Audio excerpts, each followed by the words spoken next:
این مردمی که امروز در اونجا با مسندهای چوکی و قدرت رسیدن نباید مسیر شهدای خود، مسیر دوستای خود، رفیقای خود، برادرای روزای اول سنگر جهاد خود فراموش کنند. او جنگ به خاطر قومیت نبود، او جنگ به خاطر چوکی نبود، او جنگ به خاطر راندن کفر از افغانستان بود.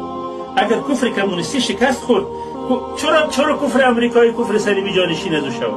امروز اگر درس‌های مارکس لنین از مکتب و پانتون افغانستان کوچ کرد، چرا صلیب و انجیل جای از او را بگیرد؟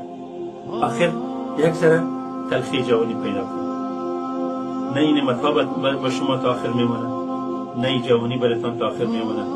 جوانی را که در بی‌غیرتی در غلامی میگذرانید، از این کده جوانی را در زنجیرهای زندان بگذرانید یا در زیر آتش سنگر.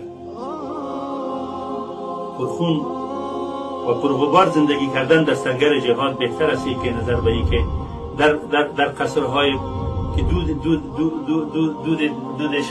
شراب و فساد از او میبراید در آدم زندگی.